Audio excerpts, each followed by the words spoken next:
لا أما بعد اللهم افتح لنا كما فتحت لعبادك الصالحين ربنا زدنا علما وارزقنا فهما آمين يا رب العالمين. Bapak Ibu, Saudara, ikhwan akhwat fillah, tinggal berapa hari lagi Ramadan? 8, 9? Ini ulama Pekanbaru beda pendapat ini ya.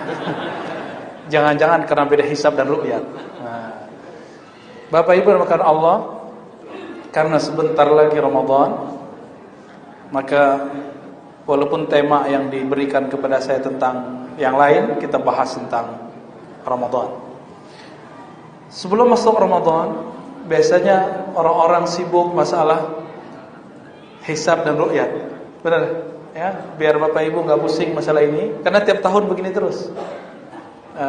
Karena manusia itu memorinya pendek, kita ingatkan lagi.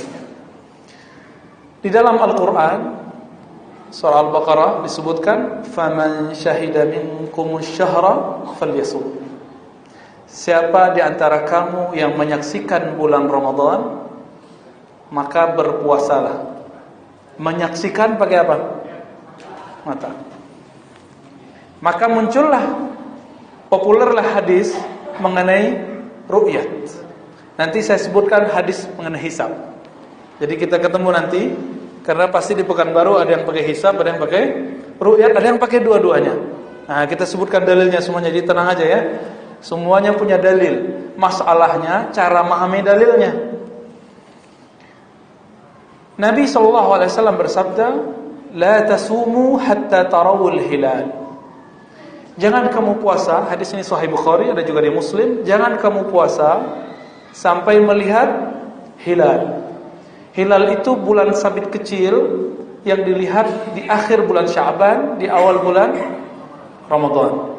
Biasanya dimulai dilihat sore-sore tanggal 29. Ya. Kalau tidak terlihat, fa in ghumma 'alaikum, jika tertutup oleh awan, tertutup oleh polusi udara, tertutup oleh debu apapun itu, faqdurulah, maka hitunglah. Dalam hadis lain, fa akmilul iddah, sempurnakan. Jadi berapa? 30 yauman. 30, begitu saja hadisnya, menjadi 30 hari. Dan maka di hadis ini cara menentukan bulan 2 aja, enggak ribet, enggak susah. Lihat enggak kelihatan 30. Gitu aja, Pak. Terlihat 29, enggak terlihat 30. Gampang enggak? Cuma kita ini pengen yang rigid-rigid, pengen yang susah-susah. Maka dicarilah dalil. Ketemulah dalil. Hadis Imam Bukhari, Nabi SAW bersabda, "Inna ummatun ummiyah." Sesungguhnya kami orang Arab di Mekah Madinah, ummatun ummiyah, umat yang ummi, la naktub wa la nahsub. Kami tidak bisa tulis, baca, tidak bisa melakukan hisab. Lalu Nabi contohkan bulan itu begini 29 ya, pakai tangan. Maka muncullah pemahaman lain dari hadis ini. Nabi kan ngomong, kami umat yang ummi. Itu teksnya Pak, disebut mantuk, bahasa Arabnya. Mantuk, yang dibaca, yang dikatakan. Tidak semua yang dilafazkan itu dipahami sesuai lafaznya. Kadang-kadang dipahami sesuai makna kebalikannya. Apa makna kebalikannya? Seandainya Nabi tidak ummi, gimana? Gitu. Di situ mulai muncul ijtihad, kreasi-kreasi, inovasi ulama. Seandainya Nabi tidak ijtihad atau Nabi tidak ummi, maka barangkali bisa jadi Nabi SAW akan menggunakan hisab. Nah, pengandaian inilah kemudian membuat sebagian ulama mutaakhirin membolehkan, bahkan menerima, bahkan sebagian mewajibkan pakai hisab. Kalau yang kuliah di kuliah Universitas Islam atau sekolah tinggi Islam di jurusan syariah itu dipelajari beberapa aliran-aliran hisab. Kalau di Padang Pak, hisabnya beda lagi, pakai jari dia. Makanya nanti 2 hari sebelum Ramadan udah duluan puasa, dihitung pakai jari aja. Hisabnya nggak dia-update. Tapi yang jelek nama suraunya, surau Tarekat Naqsyabandiyah. Tarekat Naqsyabandiyah tidak ada hubungan dengan hisab. Naqsyabandiyah zikir-zikir aja. Cuma karena TV ini memang mau cari rating, ya sudah kenalah Naqsyabandiyahnya ya, kasihan. Saya mengerti sekali yang di Kota Padang itu ya. Mereka pakai hisab Pak. Hisabnya ngitung jari, mundur 5 jari. Mundur 5 jari. Jadi seandainya tahun lalu puasanya hari Ahad, maka tinggal mundur. Ahad, Sabtu, Jumat, Kamis, Rabu, udah masuk deh. Kalau hari Rabu, tinggal mundur Pak. Rabu, Selasa, Senin, Ahad, Sabtu, gitu aja modalnya. Tinggal dihitung ya. Nanti lain lagi dengan Syatariyah di Pariaman. Mereka pakai hisab, tapi hisabnya cara ngitungnya beda dengan ulama yang di daerah daratan. Disebut daerah dare kata orang sana ya. Itu cara ngitungnya beda. Yang di daerah daratan Minangkabau itu mereka mirip dengan Muhammadiyah, mirip dengan hasil hisab yang kita lihat tapi mereka belum tentu Muhammadiyah. Bisa jadi mereka juga tarekat Naqsyabandiyah. Cuma nggak dieksplor. Kenapa? Ratingnya nggak bagus. Kenapa nggak beda dengan yang lain? Walhasil di satu wilayah saja sudah 3 Pak. Ya, ada yang pakai jari, ada yang pakai hisab tapi pakai simbol-simbol, ada yang pakai hisab tapi simbol yang beda. Ada 3. Ditambah apa lagi? Pakai ikut hisab Muhammadiyah, tambah lagi hisab ala pemerintah plus ru'yah, udah berapa?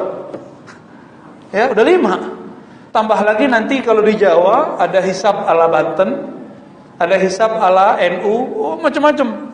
Ada hisab nanti tim isbat. Wah, macam-macam Pak. Dan itu rumusannya ada mirip-miripnya yang hisab itu. Ada miripnya, rata-rata mirip, cuma beda 0, berapa. Tapi yang aneh nih yang puasa duluan atau yang belakangan ini, nggak tahu hitungannya gimana ya. Setelah dikumpulkan, beberapa teman kita dosen-dosen ilmu falak mengajarkan minimal ada 8 aliran hisab. Nah, inilah akibatnya kalau pakai hisab. Kalau kita buka hadis hisab, kita tidak bisa ngelarang Pak.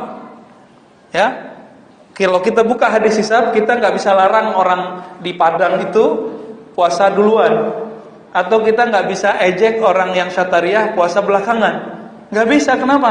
Salah siapa buka hadis hisab? Kan Nabi ngomongnya kami umat ummi, tidak bisa tulis, tidak bisa hisab. Lalu kita buat pengandaian, namanya mafhum. Ya, yang mafhum dari lafaz itu apa? Yang dimaksud Nabi, seandainya aku ini tidak ummi, tentu aku pakai hisab. Kan itu pengandaian kita. Akhirnya muncullah begitu. Lalu gimana cara menghadapinya? Cara menghadapinya ya, kembali ke Quran, kembali ke Sunnah. Fa in tanaza'tum fi syai'in farudduhu ila Allah. Jika kamu berselisih, tanazu, kembali kepada Allah, kembali kepada Rasulullah sallallahu alaihi wasallam. Di Quran tadi gimana?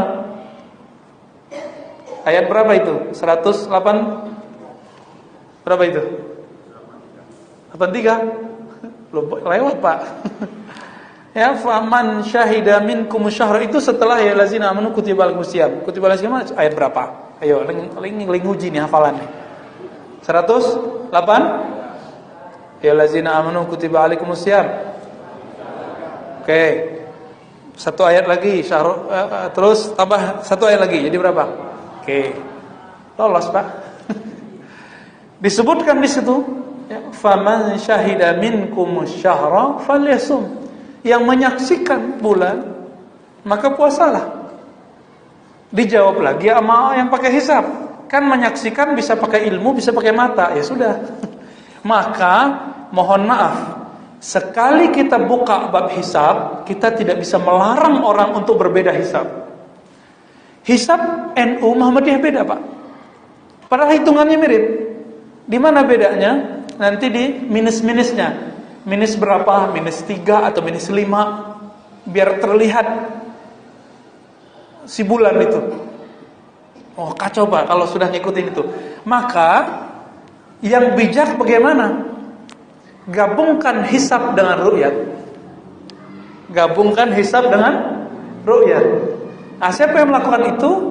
Yang kita lihat melakukan itu salah satunya tim isbat.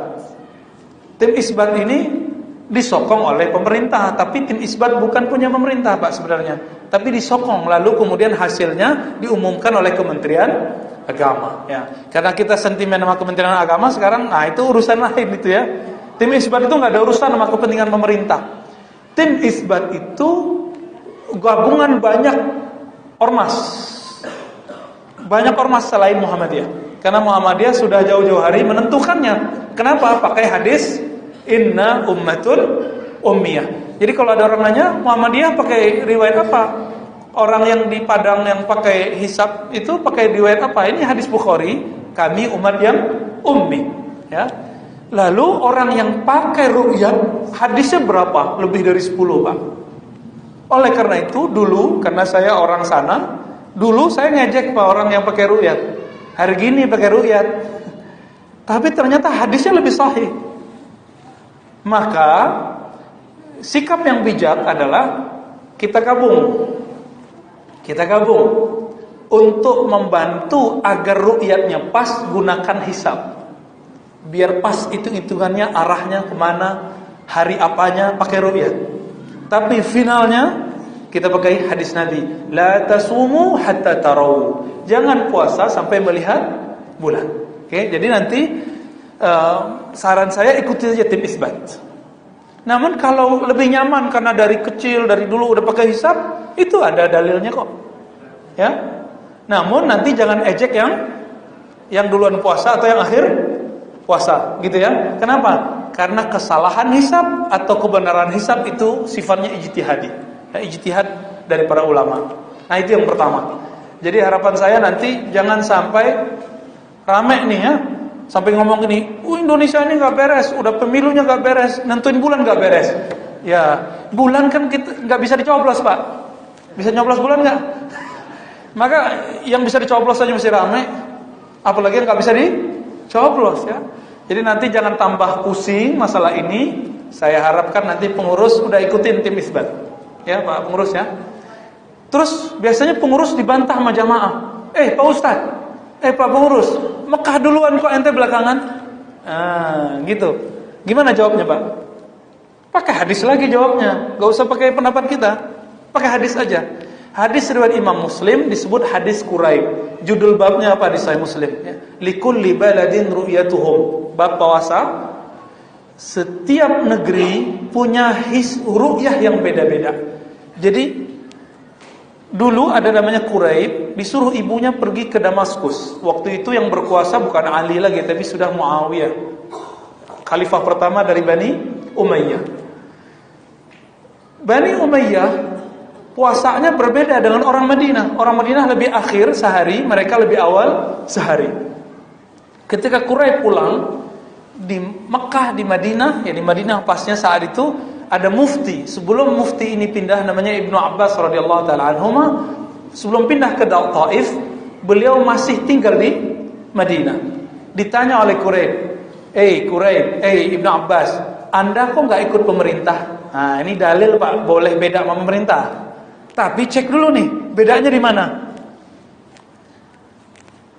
Muawiyah lihat bulan, Ibnu Abbas juga lihat bulan.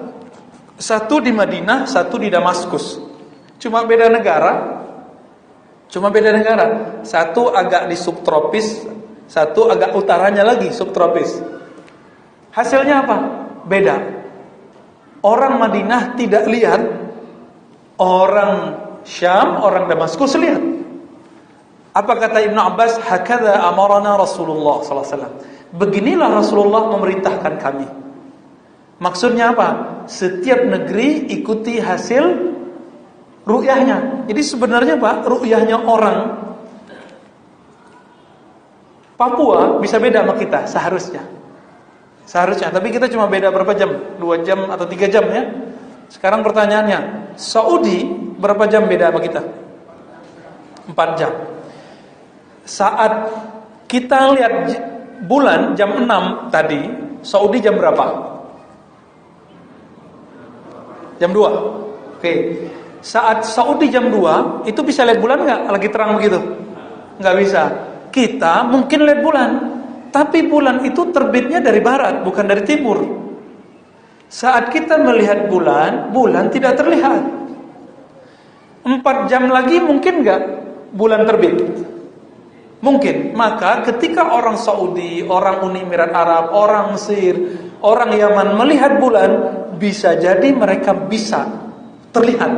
Kenapa? Setelah 4 jam dari kita, bulannya terbit. Disebut hilal. Ya. Berdasarkan ini, jangan ragu lagi nanti masalah kalau kita beda sama Saudi. Bahkan ini termasuk Arafah, Pak. Ustaz, Arafah itu cuma 1 di dunia. Iya, Arafahnya 1. Tapi puasa dan harinya kan beda. Saumu Arafah kan begitu kita nyebutnya. Jangan salah paham lagi. Nabi mengatakan wadhu li ru'yatihi. Kamu berhari raya Idul Adha lah dengan melihat bulan. Hadis Abu Daud, hadis sahih. Dulu di zaman dahulu kan nggak ada TV, nggak ada telepon. Orang nggak tahu, Pak, kapan orang Arafah itu Arafah. Mereka ngikutin hasil observasi pandangannya.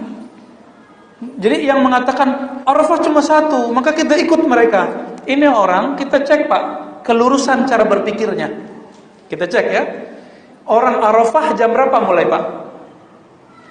Wukuf di Arafah jam berapa mulainya? Ba'da zuhur. Ba'da zuhur anggaplah jam 12 atau jam 1 lah ya. Jam 1. Oke, jam 1 di sana kita jam berapa? Jam 5. Jam 5. Apa kata si teman kita? Kita puasa Arafah di sini saat mereka wukuf di sana. Kita tanya, kapan mereka wukuf di sana? Jam 1. Terus mulai puasanya jam 5 dong. Gitu ya. Berarti puasanya cuma 1 jam. Enak banget ya. Tuh, gak konsisten kan jadinya. Oh enggak, puasanya dari awal. Gimana? Saat kita mulai puasa di sini, mereka masih di Muzdalifah atau masih di Mina, ya. Di sini diuji, Pak. Pemahaman geografi aja udah gak lolos, ya. Udah fatwa-fatwa aja ya. Begini kita ngujinya. Dari dulu nggak ada kok problem itu. Kapan problem ini muncul? Ketika internet sudah ada, telepon sudah ada, TV sudah ada. Ya, dulu orang ikutin hasil melihat bulannya sendiri. Ya. Jadi nanti nggak usah khawatir, ikutin tim isbat. Karena tim isbat setelah saya nggak ada urusan dengan organisasi itu, karena saya free, Pak. Kita emang lahir di komunitas, tapi sekarang saya tidak mau intisab dulu, nggak mau condong-condong dulu lah. Kita ketemu hadis sahih kita amalkan. Ya, apa kata Nabi? La tasumu hatta tarawhu. Jangan kamu puasa sampai melihat bulan. Ini lebih afdal. Dan tim isbat sejauh ini terlepas dari kecenderungan apa mereka menggabungkan antara hisab dan ru'yah. Ini yang afdal ya. Jadi tidak hanya pakai tradisional melihat pakai mata, tapi juga pakai hitung-hitungan ya. Lalu teorinya macam-macam, Pak. Saya nggak usah ceritakan, tapi saya sebutin sedikit saja. Kalau Muhammadiyah menggunakan hisab, itu teorinya disebut wujudul hilal. Wujudul hilal. Walaupun kita nggak lihat, hasil hitungannya kan sudah ada. Berarti bulannya sudah ada. Kira-kira begitu sederhananya. Kalau versi tim isbat nggak begitu. Disebut imkaniyatur ru'yah. Mungkinkah dilihat?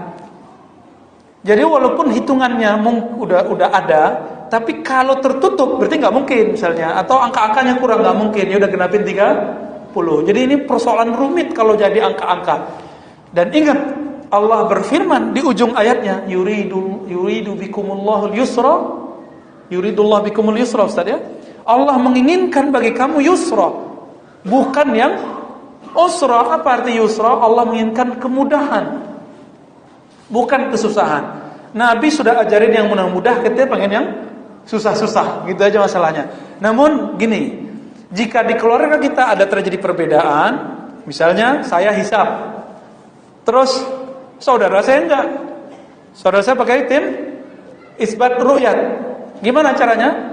Saya berbaik sangka kepada dia. Oh, dia memakai hadis melihat bulan. Atau sebaliknya, saudara saya harus berpikir bahwa saya ini pakai hadis Nabi itu orang ummi, bangsa Arab, bangsa ummi yang tidak bisa hisab. Udah, gitu Pak cara husnuzonnya. Oke, itu yang pertama. Yang kedua, Puasa. Nah, saya mau tanya, ini puasa bahasa apa sih? Bahasa apa itu? Bahasa Melayu? Bahasa Indonesia? Serius? Enggak, Pak. Puasa dari kata upa dan uasa. Itu bahasa Sanskerta, bahasa Indul lama. Coba lihat bagaimana ulama kita mau berkompromi dengan istilah-istilah agama tempatan.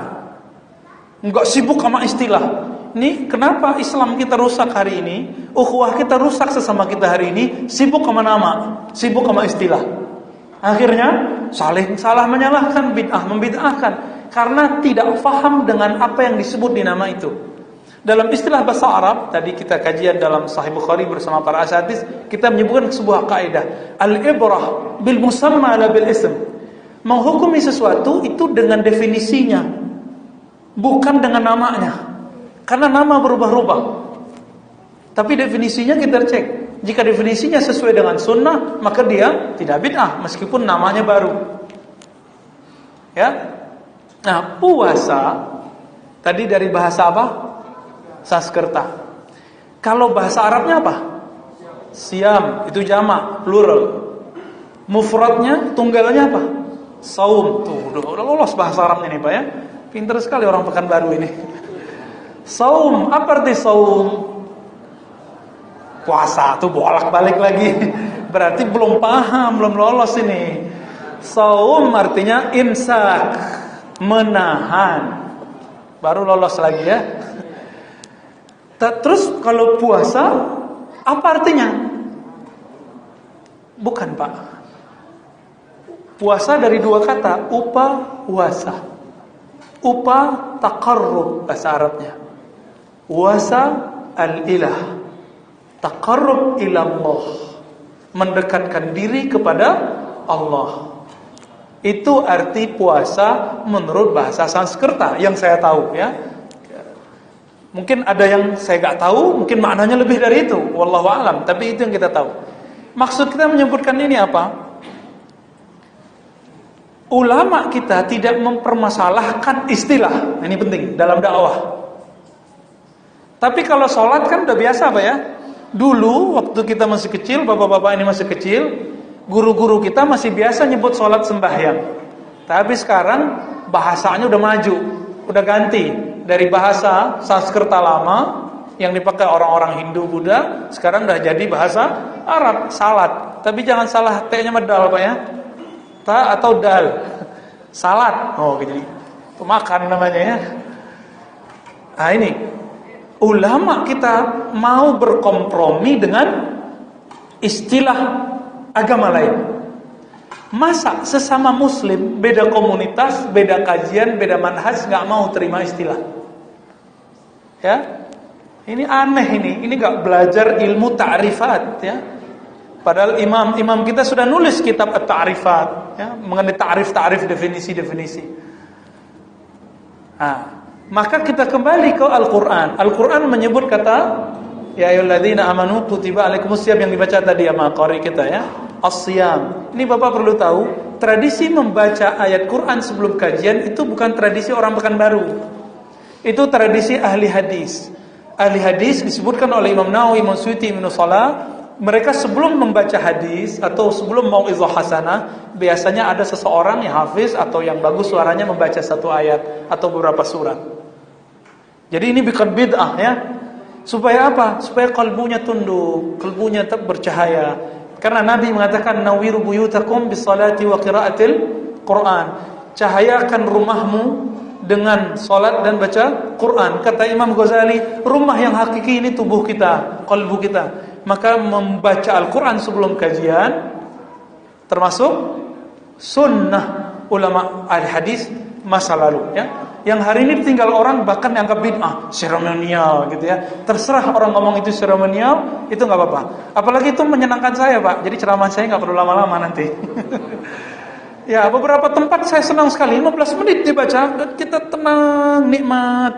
Tapi beberapa pengurus nggak paham, dikira ini buang-buang waktu aja. No. Ini bukan buang waktu. Lebih afdal baca Quran atau dengar ceramah? Quran. Kecuali ceramahnya menjelaskan isi Quran, baru afdal. Oke. Kata siyam di surah Al-Baqarah tadi itu plural dari saum. Ya. Disebutkan di situ seperti diwajibkan kepada orang sebelum kamu. Ini bukti bahwa sebelum kita sudah ada yang puasa. Orang Yahudi, Nasrani sudah berpuasa. Ini ada bocoran dari Imam Al-Jili. Apa kata Imam Al-Jili? Hindu itu adalah agama yang juga dibawa oleh Nabi Ibrahim, tapi di wilayah India. Saya nggak tahu itu cocok logi itu apa, tapi ada imamnya yang ngomong. Kalau ada imamnya ngomong berarti dia punya argumentasi. Apa kata dia? Orang Hindu kan punya yang level tertinggi disebut Brahmana. Brahmana itu kata Imam Al-Jili itu adalah Nabi Abraham Ibrahim. Brahmana. Wallahu alam. Cocok logi, cocok-cocokan atau emang cocok gitu ya. Karena dalam riwayat Imam Ibnu Katsir dalam kitab Al-Bidayah wa Nihayah dan Qasasul Anbiya disebutkan bahwa nabi-nabi, khususnya Nabi Ibrahim itu punya anak banyak. Ada riwayat 6, yang disebutkan di Quran cuma 2. Nabi Ismail dan Nabi Ishaq. Ya, terus yang lain mana? Kita nggak tahu. Dan semua anaknya jadi nabi. Semua anaknya jadi nabi. Jangan-jangan yang Konghucu juga? Nah, tapi kita nggak tahu ya. Wallahu alam. Meskipun sama kayak Nabi Musa, kita mengakui Nabi Musa sebagai nabi kita. Tetap saja Yahudi tidak mengakui kita. Kita akui Yesus Isa sebagai nabi kita. Tetap saja orang Nasrani tidak senang sama kita. Lan tarda ankal yahud, ya. Orang Yahudi, Nasara enggak ridho. Sampai kapan? Tattabi'a millatahum, sampai kita ikut agama mereka. Sama, kita juga enggak ridho sama mereka kok. Benar enggak? Sampai mereka ikut kita, sama, Pak. Itu sama, ya. Maka ya sudah, kul hatu burhanakum in kuntum shadiqin. Jika kita merasa benar, datangkan bukti dan dalilnya. Itu aja. Oke, kembali ke kata siam. Berarti sebelum kita Islam sudah ada yang mengamalkan puasa. Ya. Saya pernah cerita di tempat lain, beberapa teman kita pendeta. Kita punya teman pendeta, Pak. Sekedar nanya-nanya, diskusi. Kamu puasanya ada nggak sih? Ada. Puasanya enak, Pak. Habis maghrib sampai subuh. Ya, tinggal tidur aja ya. Yang penting puasa toh. Ada puasa. Ini bukti bahwa emang puasa sudah ada di perjanjian lama atau perjanjian baru. Gitu. Kalau orang Hindu lebih banyak lagi puasanya. Di Banten sana, tempat kita tinggal di sana, orang Badui itu puasanya ada apa, wulungan atau apa sih namanya? 3 bulan, Pak, berturut-turut. Kalau mereka sudah puasa, kita gak boleh masuk ke kampungnya. 3 bulan. Lebih lama lagi dari kita. Nah, ini Bapak perlu tahu.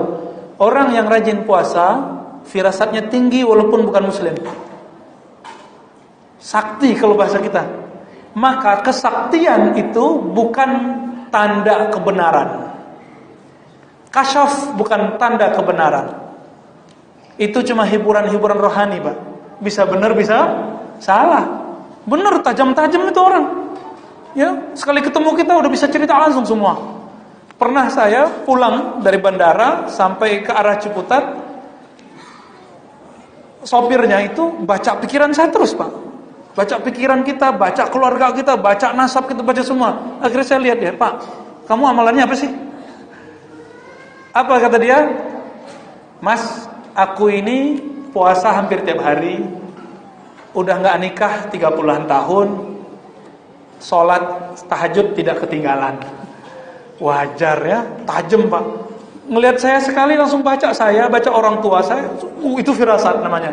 Apakah itu menunjukkan dia benar? Belum tentu. Belum tentu, Pak. Banyak kok yang bisa baca-baca begitu gak benar, ya. Untungnya dia gak jadi dukun. Pas masuk ke komplek kita tinggal, kaget ya, lo ini pesantren toh. Selama 1,5 jam perjalanan, dia menceramahi ustadz ternyata ya. Minta maaf dia, Pak. Saya terima kasih, bilang makasih, Pak ya. Jarang-jarang orang ceramahin saya ya. Kita ceramah mulu soalnya. Allahumma shalli ala Muhammad. Jadi puasa itu dalam satu riwayat, asar ini lemah tapi digunakan oleh para ulama untuk menjelaskan rahasia puasa. Jadi ada orang bertanya kepada Nabi, ya Rasulullah, Ini lemah ya, kita ceritakan lemah. Kenapa kita ceritakan? Karena ini sering dipakai orang. Wahai Rasulullah, kenapa ahli kitab mereka tajam hatinya? Contohnya ketika Nabi pergi safar, pergi ke Syam, siapa yang mengatakan kamu bawa Nabi ya ke Abu Thalib? Siapa itu? Pendeta siapa namanya? Buhairah, ya. Itu pendeta, Pak, karena dia puasa hampir tiap hari. Dan dia firasatnya tajam. Firasatnya tajam. Ya. Siapa lagi yang tajam? Yang pernah mengikuti banyak agama, Salman Al-Farisi. Salman Al-Farisi pernah beragama Majusi, beragama Yahudi, terus terakhir gurunya bilang, "Kamu ikut Nasrani ya?" Kata yang Nasrani, udah mau wafat ya, nanti akan muncul nabi di daerah yang banyak kurmanya. Di mana banyak kurma di Arab? Di Madinah, kota Yathrib. Maka pergilah dia ke sana. Firasatnya tinggi, ternyata umurnya lebih dari 200. Imam Zahabi menyebutkan umurnya 350. Ada riwayat 250. Saya kalau 300 susah percaya, Pak. Kalau 200 masih percaya. Ya. Di Mesir ada ulama namanya Imam Al-Aquri, umurnya hampir 150. Ada, belum lama. Ya. Masih tahun-tahun 50-an, Pak. 60-an, 70-an lah wafatnya ya. Nah, kembali ke saum ya. Apa yang harus kita pelajari dari kata saum ini? Yang harus kita pelajari kata saum, Nabi SAW mengajarkan cara puasa yang baru, tapi ternyata mirip juga dengan agama sebelumnya, Pak. Tadi masih ingat puasa dari kata apa? Upawasa.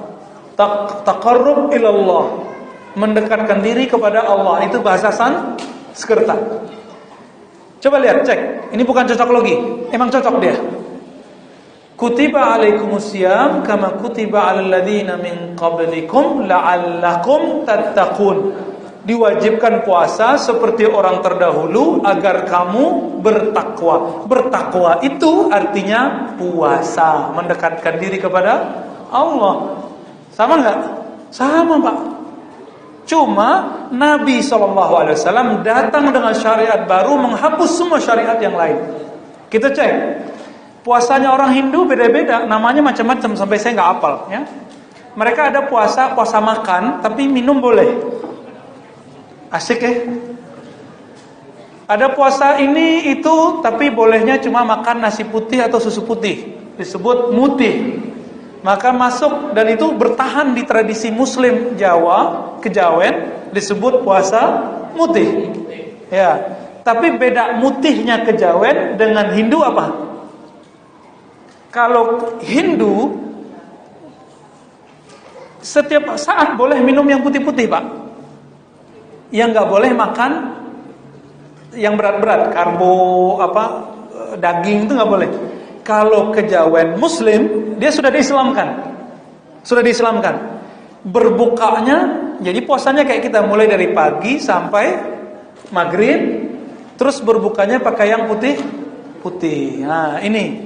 Begitu ulama kita berdamai dulu dengan tradisi, sampai kemudian tradisi itu hilang dan berkembang, tersisalah di kalangan kebatinan. Masih ada ya Kejawen. Tapi beberapa kiai-kiai, syekh-syekh membolehkannya. Ya. Nah, kita nggak masuk ke bab itu. Kita mau lihat bagaimana la'allakum tattaqun itu ternyata sejarahnya mirip dengan upawasa. Ya, puasa. Mirip, Pak. La'allakum tattaqun.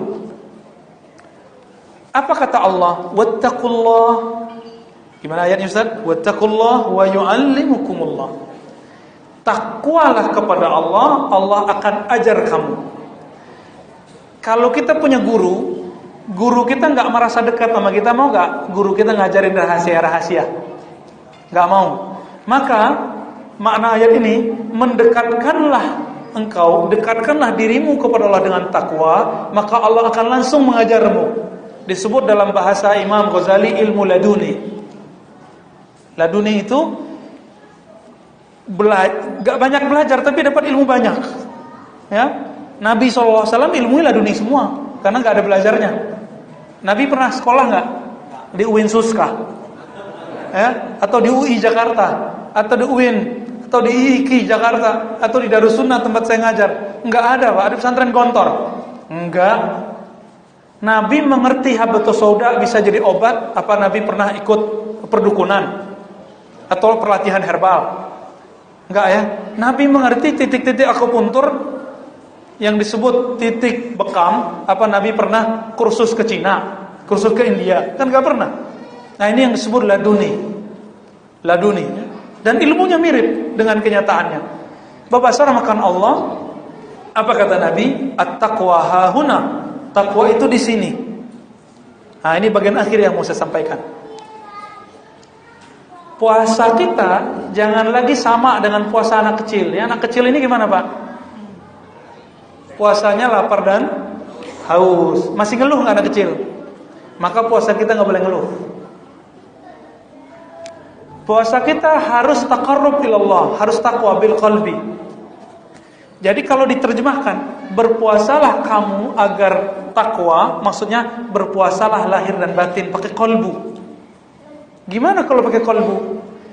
Jika kita tidak mau berbuka dengan halal, dengan yang halal di rumah kan halal makanan kita, maka jangan rusak puasa dengan memandang yang haram. Jangan rusak puasa dengan mengatakan yang haram. Hati-hati, ini masih zaman sensitif politik. Jangan banyak komen-komen yang tidak benar. Apa kata Nabi? As-siyamu junnah. Puasa itu junnah. Apa arti junnah? Junnah. Junnah itu tameng, penutup. Jadi junnah jin itu mirip, Pak. Junnah jin, jannah mirip-mirip. Junun. Ya. Junnah penutup, tameng, penahan. Kalau jin ketutup dari mata nggak bisa lihat. Kalau jannah fala ta'lamu nafsum ma ukhfiya lahum, surah Sajadah. Tidaklah tahu seseorang apa yang disembunyikan dari dia. Dari apa? Dari janji-janji surga, kenikmatan surga. Jannah. Kalau junun, akalnya ketutup, Pak. Junun kita sebut majnun orangnya. Sifatnya disebut junun. Junnah ini tameng. Begitu kayanya bahasa Arab. Beda ju maji. Berbeda, Pak. Kalau bahasa Indonesia, ya kita banyak minjem soalnya, jadi biasa aja. Saya pergi nanti, sekarang, besok sama aja. Ya, bahasa Arab kan beda. Azhabu, zahabtu, ya, izhab, udah beda macam-macam. Ya. Begitu kayanya bahasa Arab, wajar Allah memilih bahasa Arab sebagai bahasa wahyu. Nah, kembali ke yang tadi. Maka puasa, saum harus pakai kolbu. Harus pakai kolbu, Pak. Jadi puasa Bapak Ibu, ikhwan akhwat fillah, naikkan dari puasa anak-anak, puasa fisik menjadi puasa kolbu. Masih ingat hadis nisfu Sya'ban? Allah ampuni semua makhluk kecuali yang di kolbunya ada syirik dan satu lagi kebencian kepada umat Islam, kepada sesama saudara muslim. Kebencian. Itu orang kolbunya enggak puasa. Maka dikatakan di hadis itu, di hadis yang sama, ya, puasa itu junnah, tameng. Gimana maksudnya tameng?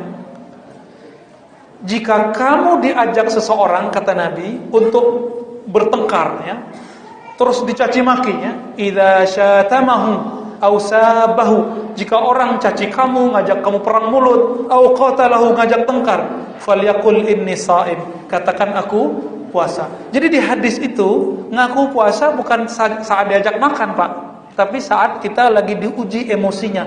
Emosi itu berkaitan dengan fisik atau kolbu. Kolbu, ya. Jadi nanti kalau masih ada orang bentak-bentak atau ngebel kenceng-kenceng pakai motor, pakai mobil, itu nggak puasa, itu yang nyetir, ya. Nggak puasa kalbunya. Nah, hati-hati. Di rumah istri aja nggak disentuh, ya, nggak diperhatiin, auratnya aja kita nggak berani lihat, ya.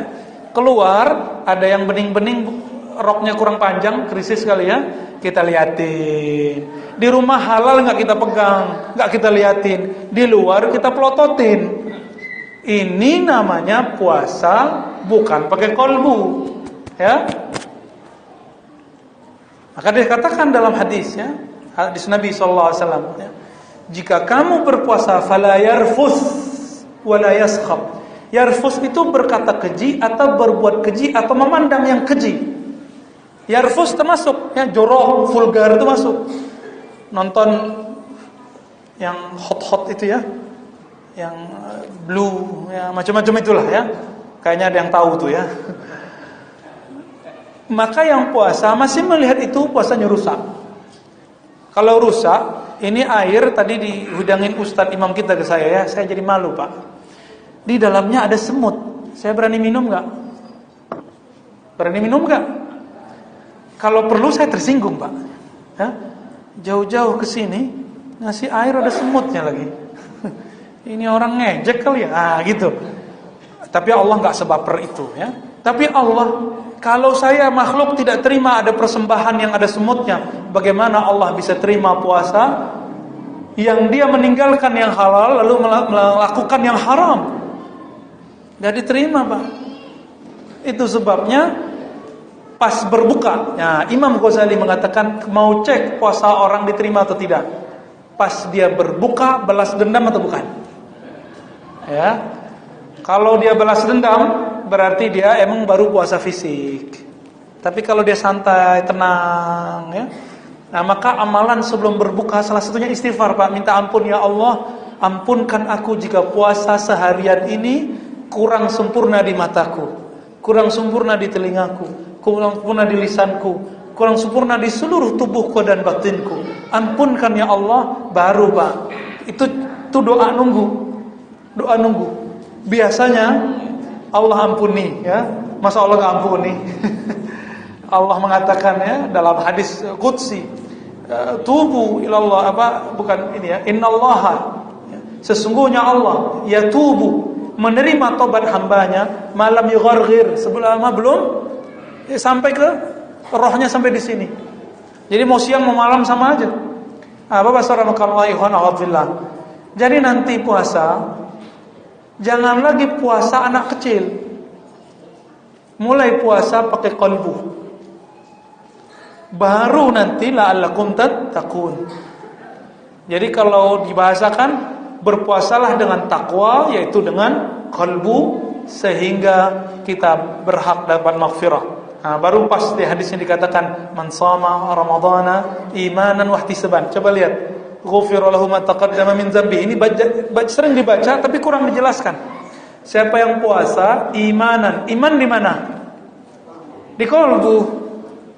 Ya, berarti berpuasa pakai qalbu, wahtisaban, penuh rasa harap ridhonya, pahalanya. Di qalbu atau di dengkul? Di qalbu lagi. Baru ghufira lahu ma taqaddama min dzambi. Ini yang disebut puasa orang bertakwa.